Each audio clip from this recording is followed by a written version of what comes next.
Movie के start में हम इंग्लैंड में होने वाली एक चोरी को देखते हैं और ये चोरी एक आर्मी टैंक की मदद से की जा रही थी। हालांकि ये टेक्निक काफी आगे के टाइम की है। ये टैंक एक बैंक में चोरी करने के लिए जा रहा था। बैंक के गार्ड्स इस टैंक को रोकने की काफी कोशिश करते हैं, लेकिन इसे रोकना उनके लिए इम्पॉसिबल था। ये टैंक बैंक की वॉल्स को तोड़ते हुए लॉकर तक पहुंच जाता है और लॉकर के दरवाजे को टैंक की मदद से तोड़ दिया जाता है। फिर उस टैंक से सोल्जर्स बाहर आते हैं जिनके पास हाई टेक और ऑटोमेटिक गन्स थी और तभी उनका लीडर भी टैंक से बाहर आता है। उनके लीडर का नाम फैंटम था, जो उस बैंक से एक सिटी का मैप चुरा लेता है। इंग्लैंड इस चोरी का इल्जाम जर्मनी पर लगाता है। फिर से हम फैंटम को देखते हैं जो जर्मन साइंटिस्ट को किडनैप कर रहा था और इस बार जर्मनी इस किडनैपिंग का इल्जाम इंग्लैंड पर लगाता है। असल में इन कंट्रीज पर अटैक फैंटम कर रहा था, लेकिन वो कंट्रीज एक दूसरे को ही ब्लेम कर रहे थे और इसी वजह से इन कंट्रीज के बीच वॉर भी चली। इसके बाद हम इंग्लैंड के एक एजेंट को देखते हैं जो इंग्लैंड की मदद करने के लिए एक खास मिशन के लिए किसी आदमी से मिलने आया था, हेल्प मांगने आया था। और जिस आदमी से वो मिलने आया था यानी जिससे वो हेल्प मांगने आया था उसका नाम एलन था। असल में एलन पहले इंग्लैंड के लिए ही काम किया करते थे, लेकिन इस बार वो इस काम के लिए साफ इनकार कर देते हैं। लेकिन तभी वहाँ पर फैंटम के सोल्जर्स आ जाते हैं और वो एलन को मारने की कोशिश करते हैं, लेकिन एलन बहादुरी से उनका मुकाबला करते हैं, इसीलिए वो एलन को नहीं मार पाते। फैंटम जो कि सारी कंट्रीज पर अटैक करवा रहा था और अब एलन इंग्लैंड जाते हैं जहाँ पर वो एक आदमी से मिलते हैं। असल में फैंटम को रोकने के लिए ये आदमी अपने मिशन के लिए लोगों को इकट्ठा कर रहा था और जिस आदमी से भी एलन मिले थे वो इस मिशन का लीडर था। वहीं पर हमें टीम का दूसरा मेंबर भी दिखाया जाता है जो कि कैप्टन होता है। फिर वहीं पर टीम का तीसरा मेंबर भी आ जाता है जिसे हम नहीं देख पाते क्योंकि वो इनविजिबल होता है। एक साइंटिस्ट ने इनविजिबल होने का फॉर्मूला बनाया था और उसके मरने के बाद टीम के इस मेंबर ने उस फार्मूला को खुद पर अप्लाई किया और तभी से वो इनविजिबल होने लग गया। इस इनविजिबल मैन को टीम में इसीलिए रखा गया था क्योंकि इसमें इनविजिबल होने की पावर जो थी। अब वो सारे लोग चौथे टीम मेंबर का वेट कर रहे थे और तभी वहाँ पर एक लेडी आ जाती है और बाकी सब उसे देखकर हैरान रह जाते हैं क्योंकि उन्होंने एक्सपेक्ट नहीं किया था कि उनकी टीम की मेंबर एक लेडी भी होगी। अब क्योंकि किसी न किसी के पास कोई ना कोई एक खूबी थी, इसीलिए वो सब चुप थे ये देखने के लिए कि आखिर इस लेडी के पास कौन सी एबिलिटी है। अब क्योंकि टीम का पांचवा मेंबर वहाँ पर नहीं आया था, इसीलिए वो सब लोग उसके पास जाते हैं और वो लोग वहाँ पर जाने के लिए एक हाईटेक कार का यूज करते हैं, यानी वो भी अब से काफी आगे के टाइम की थी। और ये कार होती है उस कैप्टन की। कैप्टन की एबिलिटी ये थी कि उसके पास बहुत सारी मॉडर्न टेक्नोलॉजीज थी। और अब वो लोग टीम के पांचवें मेंबर के घर पर पहुंच जाते हैं और इस पांचवें मेंबर का नाम था डोरियन ग्रे। डोरियन ग्रे उन लोगों को अंदर नहीं बुला रहा था कि तभी उसके सामने लेडी आ जाती है। तब ग्रे उस लेडी को देखकर उन्हें अंदर आने की परमिशन दे देता है क्योंकि वो दोनों एक दूसरे को पहले से ही जानते थे। ग्रे उन्हें बताता है कि मैं आप लोगों के साथ इस मिशन पर नहीं चल सकता, लेकिन तभी वहाँ पर फैंटम के सोल्जर्स आ जाते हैं जो उन लोगों को गन पॉइंट कर देते हैं और यहाँ पर फैंटम उन सबको अपना मकसद बताता है ये सब कुछ करने का। वो बताता है कि मैं एक वर्ल्ड वॉर को स्टार्ट करना चाहता हूँ ताकि लोग एक दूसरे से जंग करें और तब मैं उन्हें अपने ही बनाए गए मॉडर्न वेपन्स को सेल कर सकूं। असल में फैंटम वेपन्स को सेल करने के लिए ये सब कुछ कर रहा था ताकि उसकी वेपन्स की डिमांड बढ़े। तभी हम वहाँ पर एक और लड़के को देख पाते हैं जो फैंटम के सोल्जर्स को रोकने के लिए उन पर गोलियां चलाने लगता है, जिससे वहाँ पर हलचल मच जाती है और लोग पैनिक होकर इधर उधर भागने लगते हैं। और तब एलन और उसकी टीम फैंटम के सोल्जर्स का मुकाबला करके उन्हें मारते जा रहे थे। इस सब के दौरान हम वहाँ पर ग्रे को देखते हैं जो इतनी सारी गोलियां चलने के बावजूद भी वहाँ पर बड़े आराम से घूम रहा था, जैसे कि कुछ भी ना हुआ हो, सब कुछ नॉर्मल हो। और तभी बहुत सारी बुलेट्स ग्रे को मार दी जाती हैं, लेकिन इतनी सारी गोलियां लगने के बावजूद भी वो नहीं मरता बल्कि गोलियों के निशान भी गायब हो जाते हैं। असल में ग्रे पर बहुत सारी ब्लेसिंग्स थी। अब वो नया लड़का फैंटम को पकड़ने के लिए उसके पीछे भागता है। अब क्योंकि फैंटम हार गया था इसी वजह से वो और उसके साथी वहाँ से भाग जाते हैं। तभी वहाँ पर छुपा एक सोल्जर बाहर आकर उस लेडी को पकड़ लेता है और उसके गले पर एक नाइफ रख देता है और वो बाकी सबको कहता है कि तुम सब अपने अपने वेपन्स को फेंक दो।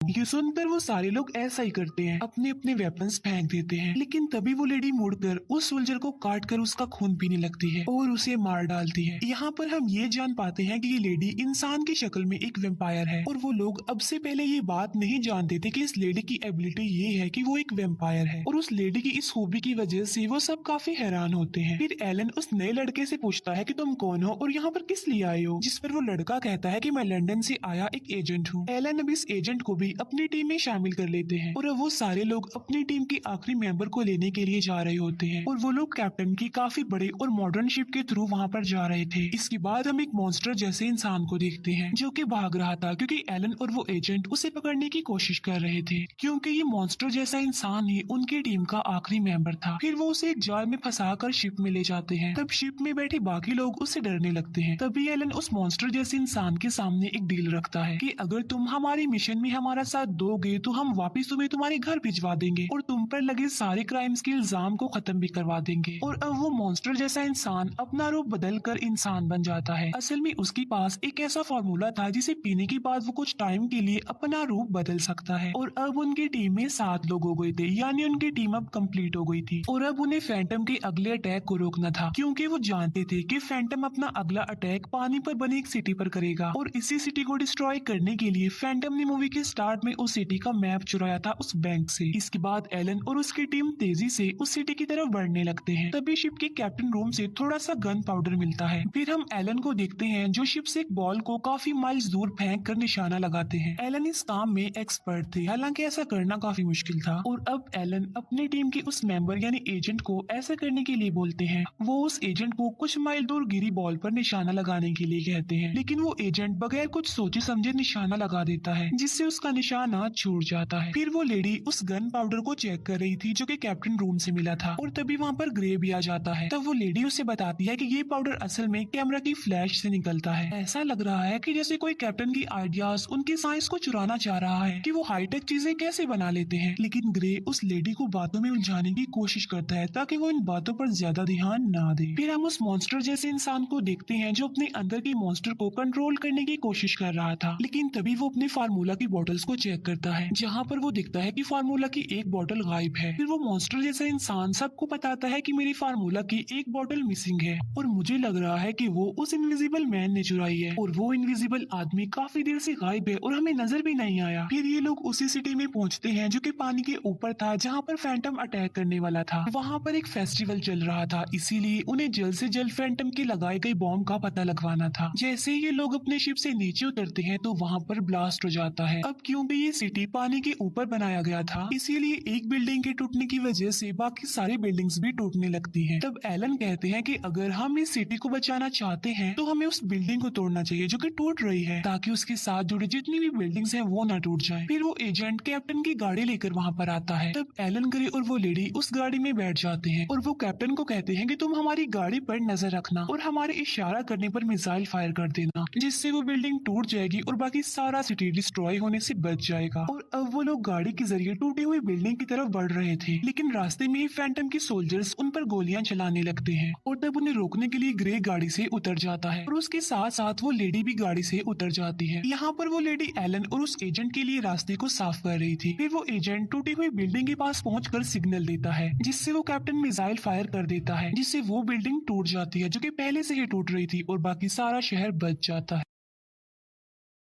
तभी एलन को फैंटम दिखाई देता है, इसीलिए वो उसका पीछा करता है। फिर फैंटम एक अजीब सी जगह पर जाकर छुप जाता है और वो छुपकर ही एलन को कहता है कि मैं तुम्हारे बारे में सब कुछ जानता हूँ। मैं जानता हूँ कि तुमने कैसे अपनी गलती की वजह से अपने ही बेटे को खो दिया। ये सुनकर एलन कहते हैं कि मैं भी तुम्हारे उस जासूस के बारे में जानता हूँ जिसे तुमने हमारी टीम में भेजा था। जिस पर फैंटम कहता है कि तुम क्या समझते हो कि वो इनविजिबल आदमी मेरा जासूस है? बिल्कुल गलत। फिर हमें कैप्टन के शिप का सीन दिखाया जाता है, जहाँ पर ग्रे कैप्टन के साथी पर गोली चला देता है। मतलब वो इनविजिबल आदमी धोखेबाज नहीं था, बल्कि ग्रे धोखेबाज था। इसके बाद एलन अपनी टीम के पास जाते हैं और उन्हें काफी बड़े राज की बात बताते हैं कि जो फैंटम है असल में वो कोई और नहीं बल्कि इसी मिशन की लीडर है जिसने हमें यहाँ पर भेजा है। अब उनका सारा मामला और भी ज्यादा कॉम्प्लिकेटेड हो गया था। उनके सभी साथी तो वहाँ पर मौजूद थे, लेकिन ग्रे और वो इनविजिबल आदमी वहाँ पर नहीं थे। तभी कैप्टन का वो साथी जिस पर ग्रे ने गोली चलाई थी वो जख्मी हालत में बाहर आता है और वो सबको बताता है कि धोखेबाज जिसने हमें धोखा दिया है वो कोई और नहीं बल्कि ग्रे है और वो इनविजिबल आदमी नहीं है। ये कहते ही उसकी मौत हो जाती है। तभी उस शिप से एक सबमरीन बाहर आती है और उस सबमरीन में ग्रे बैठा हुआ था जो कि वहाँ से भाग जाता है। फिर बाकी सब लोग भी उस शिप में बैठकर वहाँ से निकल जाते हैं। अब इस बात को समझना उनके लिए काफी डिफिकल्ट हो गया था कि मिशन के जिस लीडर ने उन्हें यहाँ पर भेजा था फैंटम को रोकने के लिए वो ही फैंटम है। और तभी उस शिप से किसी चीज की आवाज आना स्टार्ट हो जाती है। तभी कैप्टन का एक साथी वहाँ पर एक फाइल लेकर आता है और बताता है कि आवाज इसमें से आ रही है। उस फाइल के अंदर एक रिकॉर्डिंग थी जो कि मिशन के लीडर और ग्रे की थी, जिसमें ग्रे कहता है कि अब तो आप लोग जान चुके होंगे कि मैं अपनी कंट्री के लिए लॉयल नहीं हूँ, क्योंकि मिशन के लीडर ने एक खास चीज के बदले मेरी वफादारी को खरीद लिया है। फिर उसी रिकॉर्डिंग में मिशन का लीडर बोलता है कि अब तक आप लोगों के साथ जो कुछ भी हो रहा था वो सिर्फ एक धोखा था, और आप लोगों को इस मिशन में इसीलिए लगाया, काम में इसीलिए उलझा कर रखा ताकि हम लोग अपनी मंजिल पर पहुंच जाएं, क्योंकि मैं आने वाले टाइम में एक यूनिक किस्म का वेपन लाने वाला हूं, और वो वेपन आप सब लोगों की पावर्स और एबिलिटीज को मिलाकर बनाया गया है। और ग्रे यहाँ पर इसीलिए आया था ताकि वो उन सबकी पावर्स और एबिलिटीज को इकट्ठा कर सके,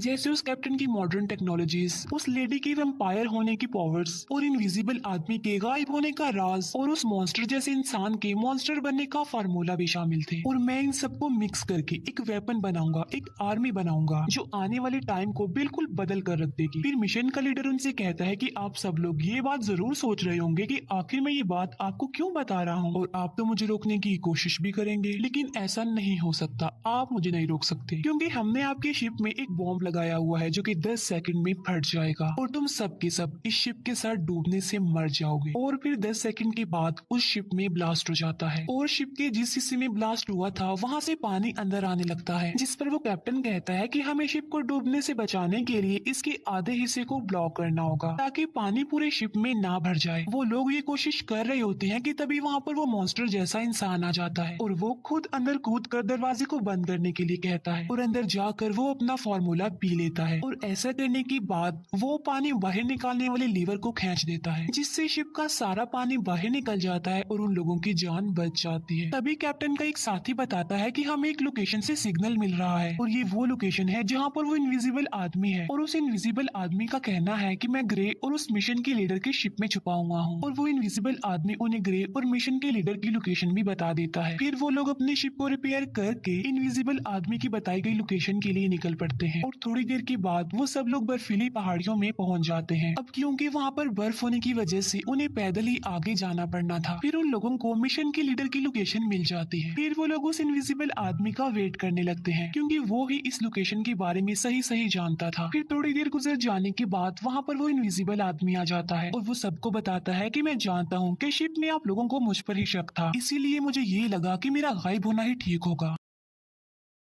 और फिर वो इनविजिबल आदमी उस लोकेशन के बारे में बताने लगता है कि फैंटम ने उन सारे मॉडर्न वेपन्स को बनाने के लिए सोल्जर्स को भी किडनैप किया था, और उन सोल्जर्स के मना करने पर उनकी फैमिलीज को भी टॉर्चर किया जा रहा था, और इसी वजह से सोल्जर्स को फैंटम के लिए काम करना पड़ रहा है। फिर वो सब प्लान बनाते हैं कि वो लेडी ग्रे को संभालेगी, जबकि कैप्टन और मॉन्स्टर जैसा इंसान कैदियों को छुड़वाएंगे। फिर एलन कहते हैं कि मैं और एजेंट फैंटम का मुकाबला करेंगे, और वो इनविजिबल आदमी इस बिल्डिंग को उड़ाने के लिए बॉम्ब सेटअप करेगा। इसके बाद हम मिशन के लीडर और ग्रे को एक साथ देखते हैं। यहाँ पर हम ये जान पाते हैं कि वो दोनों आखिर साथ क्यों थे, क्योंकि मिशन के लीडर ने ग्रे की एक पेंटिंग चुराई हुई थी, और ये कोई आम पेंटिंग नहीं थी, बल्कि इस पेंटिंग की वजह से ही तो ग्रे इमॉर्टल था, और ग्रे को सिर्फ एक ही तरीके से मारा जा सकता है कि उसकी पेंटिंग को उसके सामने लाया जाए, जिससे ग्रे का मैजिक खत्म हो जाएगा और वो मारा जाएगा। फिर वो सब लोग उस बिल्डिंग के अंदर घुस जाते हैं और अपने प्लान के मुताबिक काम करने लगते हैं। वो इनविजिबल आदमी सारे बॉम्ब्स को सही सही जगह पर लगा देता है, जबकि कैप्टन और मॉन्स्टर जैसे इंसान कैदियों को आजाद करवाने लगते हैं, और तभी वहाँ पर उस मॉन्स्टर जैसे इंसान का फार्मूला पिया हुआ एक और बड़ा सा मॉन्स्टर आ जाता है, और वो कैप्टन और उस मॉन्स्टर जैसे इंसान को मारने लगता है, और बड़ी मुश्किल से वो दोनों उस मॉन्स्टर को मार पाते हैं, जबकि उस लेडी और ग्रे की फाइट चल रही थी। अब क्योंकि वो दोनों ही इमॉर्टल थे, इसीलिए कुछ देर उनकी फाइट चलती रहती है, लेकिन तभी वो लेडी ग्रे को एक नाइफ से स्टैब करके उसे दीवार में अटका देती है, और बाद में उसके सामने उसकी पेंटिंग ले जाती है, जिसे देखने के बाद ग्रे का मैजिक खत्म हो जाता है और उसकी बॉडी भी डिस्ट्रॉय होने लगती है। इसके बाद उस एजेंट पर एक सूट पहना आदमी अटैक कर देता है, और उस आदमी के पास एक आग उगलने वाली मशीन थी, जिसके जरिए वो वहाँ पर आग उगलता जा रहा था।